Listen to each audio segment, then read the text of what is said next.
Hello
इहलोकीचा हा देह देव इच्छिता ती पाहे. धन्य आम्ही जन्मालो दास विठोबाचे झालो. आयुष्याच्या साधने सच्चिदानंद पदवी घेणे. धन्य आम्ही जन्मालो दास विठोबाचे झालो.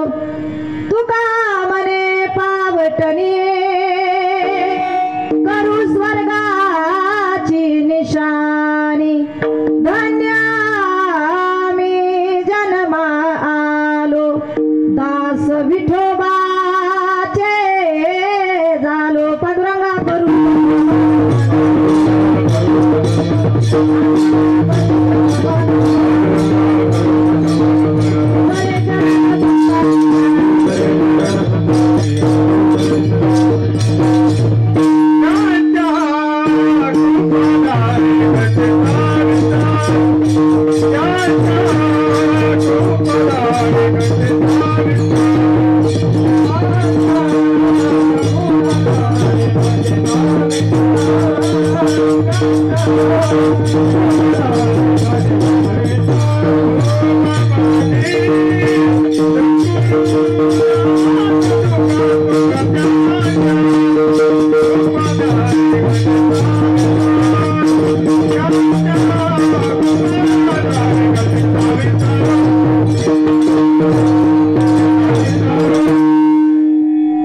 श्री संताची माता चरणावरी साष्टांग करी दंडवत जो हे लाल लंगोटी वाला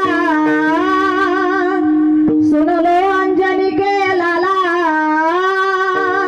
भव पार करे उस पार करे रामदूत हनुमाना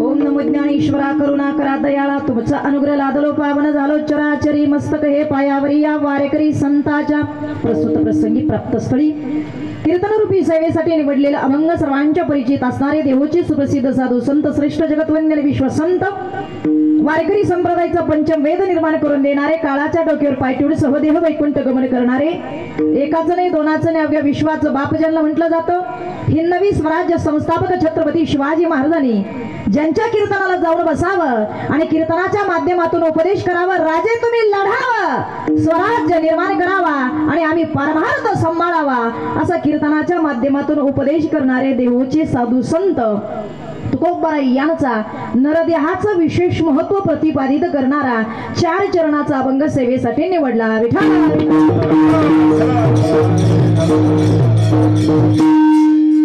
सेवेला सुरुवात करण्या अगोदर वक्त्याचा 2 मिनिटाचा परिहार द्यायचा तसा संत साधुमणीच्या ग्रामदैवताच्या कृपाशीर्वादानं पवित्र झालेलं कौलगी भूमी आणि या भूमीमध्ये शुद्ध बीजा पुटी फळे रसाळ गोमिटी पवित्र ते कुळ पावन तो देश या प्रवृत्तीप्रमाणे सर्वांच्या परिचित असणारे दादू अवताडे यांच्या पोटी रघुनाथ दादा सारखं एक व्यक्तिमत्व या ठिकाणी जन्माला आलं आणि त्यांच्या तृतीय पुण्यस्मरणानिमित्त या ठिकाणी कैलासवासी रघुनाथ दादा अवताडे यांचं तृतीय पुण्यस्मरण तृतीय वर्ष श्राद्ध या ठिकाणी त्यांची चिरंजीव नावातच प्रकाश आहे कर्तृत्वानं वडिलांच्या पावलावर पाऊल ठेवून कर्मातून शेतीतून आपला उदरनिर्वाह वडिलांच्या माध्यमातून करणारे आणि वडिलांचा आदर्श निर्माण करणारे प्रकाश रघुनाथराव अवताडे त्यांची चिरंजीव रघुनाथ दादांचे तसंच या ठिकाणी रघुनाथ दादांच्या सौभाग्यवती गंगा भागीरथी या ठिकाणी लक्ष्मीबाई रघुनाथ अवताडे तसंच त्यांच्या सुनबाई उज्ज्वला प्रकाश अवताडे प्रकाश दादांच्या सौभाग्यवती तसंच रघुनाथ दादांना 2 मुली आणि प्रकाश दादा एकच मुलगा अशी 3 रत्न त्यांच्या कन्या रत्न नंदाताई चव्हाण म्हणजे पाटील आणि उज्ज्वलाताई पाटील 2 कन्यारत्न आणि 1 प्रकाश नावाचे रघुनाथ दादांना चिरंजीव या तृतीय पुण्यस्मरणानिमित्त ग्रामदैवताच्या कृपाशीर्वादानं भगवंताच्या कृपाशीर्वादानं रघुनाथ दादांच्या कृपाशीर्वादानं महाराज तुमचं नाव काय सागर महाराजांच्या वतीनं मला तारीख दिली विठाला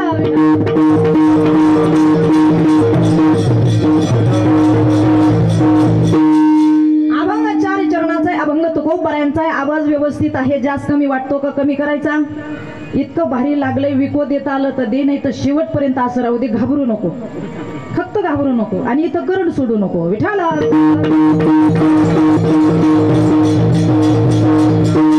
अभंग 4 चरणाचा अभंग तुकोबरायांचा अभंग इतका गोडे शक्यतो तुमच्या कानावरून गेला असेल अनेक पुण्यतिथीला तुम्ही ऐकला असेल नसन ऐकला तर गाथ्याच्या पारायणामध्ये तरी ऐकला असेल आज तृतीय पुण्यस्मरण प्रकाशराव या ठिकाणी वडिलांचं साजरं करतात एक सांगू का तुम्हाला आई वडील जोपर्यंत जिवंत आहे तोपर्यंत त्यांची सेवा करा आणि आई वडील गेल्यानंतर त्यांचं पुण्यस्मरण साजरं करा आज रघुनाथ दादांचं तृतीय पुण्यस्मरण प्रकाश दादा साजरं करतात माझ्याकडे खूप पैसा आहे मी सेटल झालो माझ्याकडे खूप काही आहे हे दाखवण्यासाठी नाही कशासाठी आहे माझ्या वडिलांनी अगदी गावातून येऊन एवढ्या लांब सप्पर बांधलं त्या शेतीमध्ये जाऊन त्यांनी ती वडिलांची आठवण म्हणून बंगला बांधला आणि तिथं स्थायिक झाले का वडिलांच्या आठवणी त्या काळ्या आईमध्ये आहे आणि काळी आई माणसाला जे देते ना ही भूमी या जगामध्ये तुम्हाला कोणी देऊ शकत नाही 1 वर्ष ती तुम्हाला काळी आई पावसामुळे किंवा अतिवृष्टीमुळे किंवा दुष्काळामुळे किंवा रोगराईमुळे पीक जाऊ शकतं पण एखाद्या दिवशी लक लागला ना, एखाद्या वर्षी काही पटीनं ती कितीतरी उत्पन्न देऊन जाते.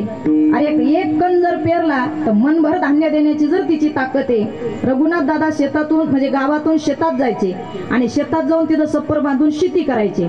मग महाराज आपले वडील काय करतात, काय जातात, बोटाला धरून प्रकाशराव मुली सगळ्या शेतात जायच्या आणि तोच वारसा या मुलांनी पुढे चालवला.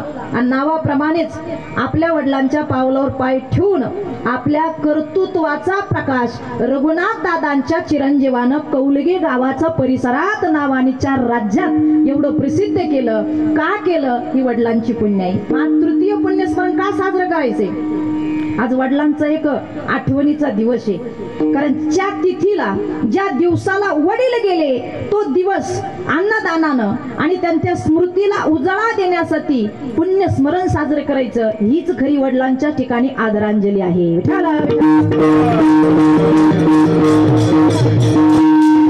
गोड असं एक दिवसीय कीर्तनाचं नियोजन सागर महाराजांनी, प्रकाशदादांनी केलं. कोटी कोटी धन्यवाद. हा एकट्याचा मेळ नसतो. प्रकाशदादा तुमची टीम वर्क खूप चांगले. तुम्ही एकटे काही करू शकत नाही. एकटा क्रिकेट खेळणारा माणूस किती रन काढले तरी उपयोग होत नाही, बाकीच्यांनी रन काढावे लागतात. तुमचा टीम वर्क चांगला आहे, तुमचे मित्र परिवार चांगले, तुमचा टीम वर्क, कंपनी वर्क चांगला आहे आणि संप्रदायाचा वारसा तुमच्या वडिलांनी तुम्हाला दिल्यामुळे हे माणसं एवढ्या लांबून आमच्या सहित आले. हे फक्त तुमच्या प्रेमाखातर आले. महाराज एवढ्या लांबून का आले?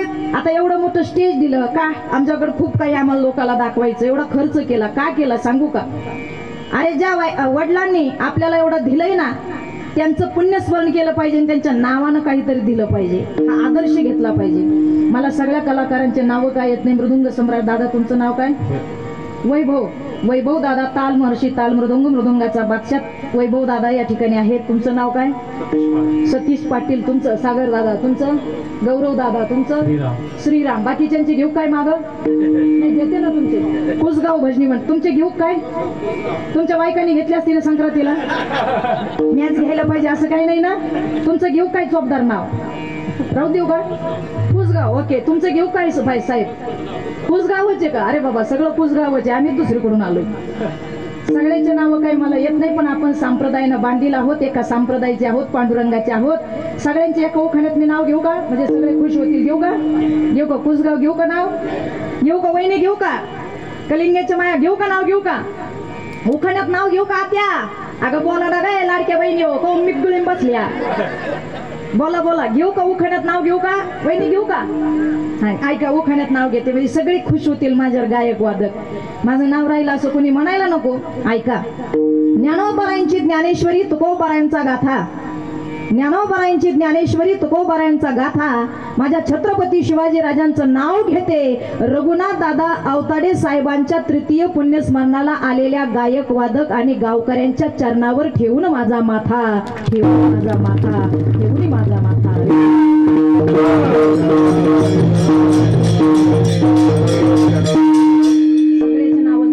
आता म्हणायला नको माझं नाव राहिलं, माझं नाव राहिलं. कारण नावासाठी इतके हाफाफलेले माणसं, इतके. परवाच्या कीर्तनात मी 2 कार्यकर्त्याचे नाव नाही घेतले. प्रकाश दादा त्यांनी मला 3000 रुपये कमी दिले. हो, मी कीर्तन झाले त्या लोकांना विचारलं, म्हणलं ठरल्यापेक्षा पाकिटात 3000 कमी आले. तेव्हा तुम्ही 2 कार्यकर्त्याचे नाव नाही घेतले, तुमचे 3000 रुपये कापले. नावासाठी इतके नाव. अरे हम तो दुनिया में पैदा हुए बस नाम कमाने के लिए. सगळे नावासाठी. नावासाठी किती हापापले. लॉकडाऊन माहिती तुम्हाला? कलिंगेकर ग्रामस्थ दाजी, लाडके दाजी बोला ना. तुम्ही कागदपत्र होत मिळेल, पैसे यांनाच आले.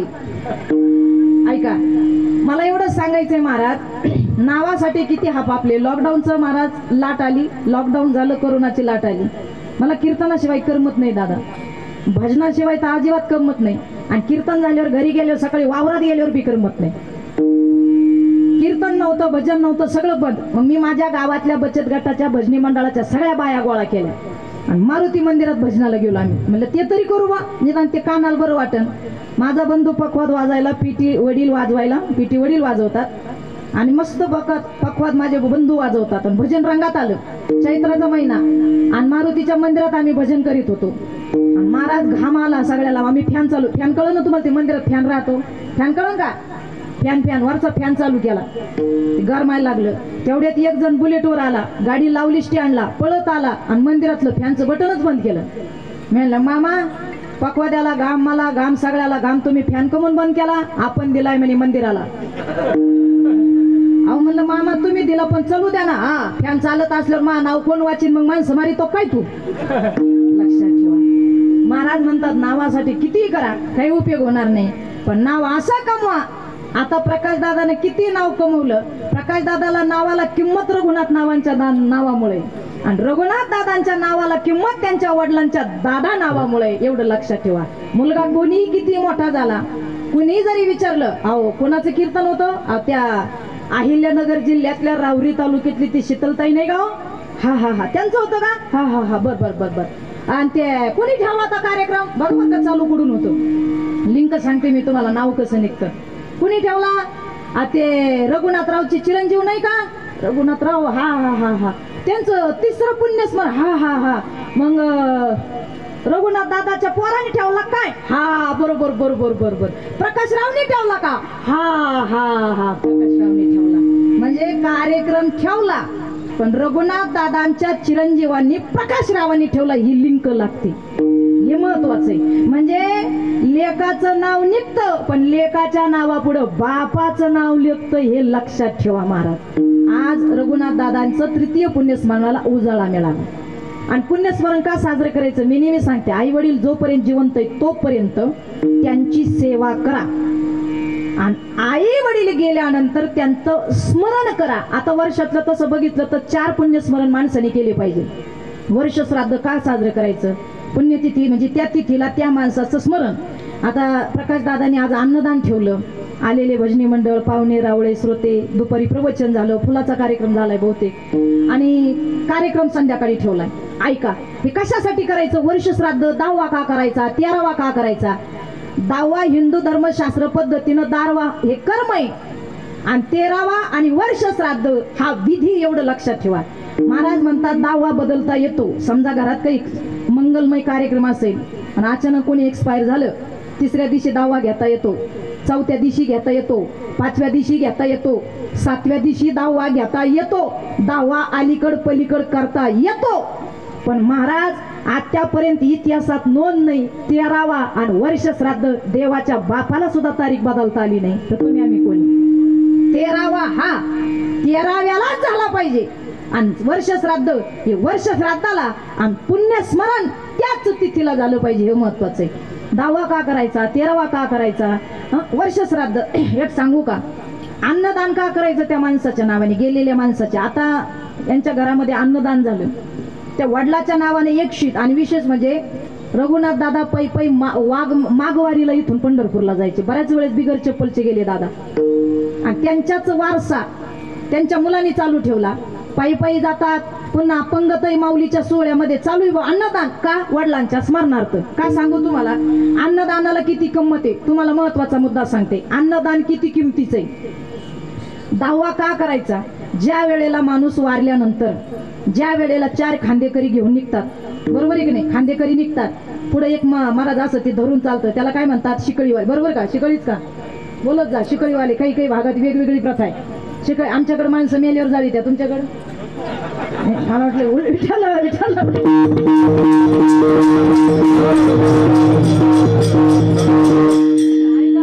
ते 4 खांदेकरी आणि 5वे शिकळीवाले, आणि मग सगळे जेंट्स पुढं, आणि ते मागून बाया वारा घाली चालली त्यात बरं का पदरानं. आता तुमच्याकडे कसं आहे मला माहित नाही महाराज, शक्यतो सगळीकडे तसंच असं. ऐका, ज्या वेळेला ते स्मशानभूमीत आपण जातो, प्रेत खाली ठेवलं जातं, विसावा दिला जातो. स्मशानभूमीत गेलो का जी कन्या असते किंवा मुलगा असतो पाणी पाजणारे, मग ती लेडीज त्या भावाच्या खांद्याला हात लावते, आणि 3 प्रदक्षिणा, काही भागात 5 घालतात, काही भागात 3 घालतात, काही भागात, आमच्या भागात 3च घालतात. 3 प्रदक्षिणा घालत असताना ती घागर जी खांद्यावर त्या सदग्रस्तानं, त्या मुलानं किंवा XYZ गेला असते, त्यावेळेला जो जाणकार माणूस असतो, अंत्यविधी करणारा, अंत्यविधीचा कार्यक्रम करणारा, तो टोकदार दगड सापडत असतो. त्याला म्हणतात जीवाश्म, जीव दगड म्हणतात त्याला, जीवाश्म म्हणतात. मग तो टोकदार दगड घ्यायचा, आणि ज्या वेळेला एक फेरा पूर्ण झाला प्रदक्षिणा का ते पाठीमागाशी उभे राहतात, त्याला एक दगड छिद्र पाडायचं, आणि ते पाणी दिलं जातं असं. पुन्हा दुसरा परत मारायचं, परत तिसरा, आणि तिसऱ्या गरक्याला ती घागर आहे तशी मागं टाकतात. आता ज्या वेळेला तुम्ही तो दगडानं, टोकदार दगडानं जो घागरीला स्पर्श केला, छिद्र पाडलं, तो झाला जीवाश्म दगड. त्या शरीराचं मेन कार्य जीवाश्म जे त्या दगडात आलं बरं का, त्याला ज्याने पाणी पाजलं ते. आता तो दगड 10व्यापर्यंत 13व्यापर्यंत लई जपून ठेवा लागतो. त्या दगडाला लई किंमत राहते. सगळा देहाचा उद्योग त्या जीवात आलाय, त्या दगडात आला. आता काही भागात तो दगड आहे ना महाराज, घराच्या बाहेर लिंबाला बांधून ठेवी त्या कोऱ्या फडक्यात. तुमच्याकडे खेळतात का लिंबाला? काही भागात अशी प्रथा आहे का जिथं माणूस गेला, ज्या जागेवर देह सोडला किंवा ज्या जागेवर बॉडी ठेवली होती त्या जागेवर 13 दिवस दिवा जाळतात आणि तो दगड सुद्धा त्या ठिकाणी ठेवतात काही भागात बरं का. आणि काही भागात दारापुढं बांधी त्या कमून मात्र काय घरात यायचंय का महाराज? ते मात्र घरात सुद्धा घेत नाही, काही काही बाहेर बांधी त्यात महाराज. पण तो खरा दगड त्या दिव्यापाशी पाहिजे. मग त्या जीवाला इतकं किंमत आहे त्यात. आणि 13 दिवस घरामध्येच आत्मा राहतो. असं नाही बा बाबा गेले ना आई गेली मग दादा ती इथंच राहते 13 दिवस. मग 13व्या 10व्याच्या दिवशी सगळा विधी त्या दगडावर होतो, जीव दगड जीवाश्म दगडावर. आणि तो विधी झाला 13व्याच्या दिवशी. 13 माणसं जीव घातले. मग पाहुण्या रावळ्यांना परवानगी, आता तुम्ही जावा. आणि हे मग त्यांच्या उद्योगाला लागत्या. त्या वेळेला तो दगड अस्थि विसर्जनामध्ये टाकून दिला जातो. त्याच्यावर सगळं विधी केल्यानंतर त्याच्या पुढे जाऊन सांगते. मग 13 दिवस घरात आत्मा राहतो. आणि 13व्याचा विधी झालो का पुढच्या प्रवासाला देह निघतो, म्हणजे शरीर निघतं बरं का. मग गरुड पुराणामध्ये वैतरणा नावाच्या नदीपर्यंत तो जीव येतो, देह येतो. आणि वैतरणा नावाची नदी म्हणजे तुमच्या भागातली एखादी नदी असेल तशी नदी नाहीये. ती नदी म्हणजे पापन पुण्याचा समासम भाग करणारी नदी. तिथं जाळण मांसन मूत्र पाणी नाही तिच्यात, जसं जसं कर्म आहे. मग त्या वैतरणा नावाच्या नदीवर गेलं का ज्यांना आयुष्यात जिवंतपणे गाय दान करेल, गाय गाय गावरान गावरान जर्शी नाही, ज्यांना गाय दान करेले त्या गायीच्या शिपीला धरून ती वैतरणा नावाची नदी त्या जीवाला पार करता येते. म्हणजे पूर्वीचे लोक गाय दान देत होते जिवंतपणी, म्हणजे त्या नदीतून पुढचा प्रवास. तिथं काय 4 व्हीलर स्कॉर्पिओ इनिवा इंडिका नसती. तिथं ते शिपीला धरून पुढे जावं लागत. मग त्या शिपीला धरून पुढे जायचं म्हणून जुने लोक गाय दान द्यायचे जिवंतपणी, पुढचा कार्यक्रम करून ठेवायचे लोक सोय. मग ज्यांना आयुष्यात गाय दान दिली नाही ना, मग मेल्यावर पोरग बामणाला चांदीची गाय देत मात्र पुढे जायला. लक्षात ठेवा. मग ती गाय दिली का त्या शिपीला धरून पुढे आत्मा निघला. आत्मा निघला का कम्प्लिटली वैतरणा नावाच्या नदी प्रवास करून हे 13 आणि पुढचे सगळे दिवस धरून टोटल तो आत्मा तो देह 100 दिवसापर्यंत यमधर्मारी चित्रगुप्ताच्या दरबारापर्यंत पोहोचतो. 100 दिवसापर्यंत 100 दिवसाचा प्रवास करून वैतरणा नावातून तरुण तो देह चित्रगुप्त म्हणजेच यमदरबारी चित्रगुप्ताच्या दरबारात पोहोचतो. आणि आपलं सगळं बाळबिस्तर पोच करतो. जरा मी काय केले, कोणाचे लग्न मोडले, कोणाचं काय काय केलं ते सगळं निघतं बरं का. तिथं ग्रीन सिग्नल लाल सिग्नल सगळे लागत्या. हा कोणाला जर आडवं येईल असेल रस्त्याला सायकलला मग तिथं गतिरोधक लागते, सगळे गिअर गुतात्या तिथं. हे खोटं म्हणजे खरं आहे बरं का, खोटं नाही महाराज. मग ते चित्रगुप्त आपलं वकील पत्र घेतो. चित्रगुप्त माहिती ना, चित्रगुप्त म्हणजे यमदरबारातला वकील. आणि मग चित्रगुप्त आपलं वकील पत्र घेणार आणि देवाच्या न्यायालयात 265 लक्षात ठेवा बरं का दिवस. पहिले 100 265 दिवस चित्रगुप्त यमदरबारी आपल्या जीवाची केस कोर्टात लढतो. पहिले 100 आणि आताचे 265 किती झाले बोला, टॅली करा. किती झाले बोला किती झाले? 365. आणि 365 दिवस ती कोर्टात केस चालली. मग 365व्या दिवशी शेवटी त्या दरबारात निर्णय होतो. शिवसेना कोणाची? आपलं ते आपलं हे असं होतं. मला विठाला 365व्या दिवशी फायनल होतं का या जीवाला आता कुठं पाठवायचं. हा मग 365व्या दिवशी त्या माणसाचं राहतं पहिलं वर्ष श्राद्ध. मग त्याला खाली पाठवतात, जाय आता खाली. आता हे झालं महत्वाचा मुद्दा. पण ज्या वेळेला जीव वर जातो तर लेक मुलं महिना घालतात. मासिक माहितीये का? मासिक प्रकाशराव तुमच्या वडिलांचं मासिक कोण जेवलं? तिकडं नाही का? बरं आमच्या भागात आहे. मासिक घालतात सांगोल्या भागात आमच्या अहिल्यानगर जिल्ह्यात दर महिन्याला वर्षभर एक माणूस जीव घालायचा, म्हणजे आपल्या वडिलाला आईला जे आवडतं त्या माणसाला ते खाऊ घालायचं, म्हणजे त्यांना ते पोचतं असे. आणि नसल घालायचं तर शेवटच्या वर्षाला म्हणजे ज्या दिवशी पुण्यतिथी त्या दिवशी गाव जेवण द्यायचं, म्हणजे 12 महिन्याचं जेवण एक ठेटी म्हातारीला भेटून जातं. मासिक घालायचं बरं का. मग मासिक घालायचं, मग महाराज जीवाला वरती भूक लागत नाही बरं का महिनाभर. ज्या दिवशी पोरग पोरगी खाली जीव घालतील एखाद्या माणसाला, तेव्हा त्याच महिन्याला ज्या दिवशी तिला म्हातारी गेली त्याच दिवशी त्याला भूक लागती, आणि त्याच दिवशी यमदरबारी त्याला जेवायला परवानगी. जा तुम्ही. एवढंच नाही, पित्र 15 वाडा आहे तुमच्याकडे. पित्र कडी भात खात्या का नाही दाना पित्रच म्हणता. बोला जा पित्र. मग पितृ 15 वाड्यात ते सगळी गँग खाली पाठी त्या जा. हे पित्र सगळे खाली येतात कावळ्याच्या रूपानं. सुमारात लेकीच्या घरी बापाला जेवायला जायचा अधिकार नाही बरं का. लेकाच्या दारात जाऊन कावळा आरडतो तिथीला त्या दिवसाला, भाऊ ए दाद्या, अरे आज माय पित्र आहे ना भाऊ, ए दाद्या आलो ना, अरे हाय का मला काही. ते कावळा बनून बाप आई ती आरडती. लेकाच्या दारात परवानगी पोराला म्हणजे बापाला जायची, जेवा घालायची परवानगी फक्त लेकालाच. आणि मग ते मोठ्या पोरानं नाही जीव घातलं तो कावळा तिथून उडतो, आणि मधल्या लेकाच्या घरी जेवढे पोर आहे त्यांच्या घरी जातो बरं का त्या तिथीला तो कावळा. हो, हे म्हणजे मी असं माझ्या मनातलं नाही सांगत, हे धर्मशास्त्र सांगते. घरी जाऊन वाचा वाटल्यास. मग ते मधल्या पोराच्या घरी जाते, भाऊ अरे आज आमचे पित्र आहे ना, काही हाय का रे. तिथं नाही. मग तिसऱ्या पोराकडे लहान्याकडे जातो, आणि लहान्याकडे गेला आणि त्यांना जर स्वयंपाक करेल नसेल, पितृ जेव ते घास देतात, पत्र टाकतात बघा काव ते, त्यांना नाही दिला ना मग मथुर लई शाप देतो. अरे वर्षातून एकदा जीव घालते रे, आमचा पितृ 15 वाडा आहे, आम्हाला जेवण नाही ना. मग त्या घराला ते ते पूर्वज शाप देतात. मग पोराचं लग्न न जमणं, नारायण नागवली करणं, ते लई पिढा माग लागा. त्या म्हातारा उलसक रस्त्याला गेलं तर लोणावरून सटकलं, गुडघ्याचीच वाटी मोडली, खटकली सगळी. हे ते उद्योग आहे, मी खोटं नाही बोलत महाराज. जमलेल्या पोराचं मोडणं, चांगलं काम होत आलं पण मधीच काहीतरी झालं, हे पूर्वजांचे शाप येत आपल्याला.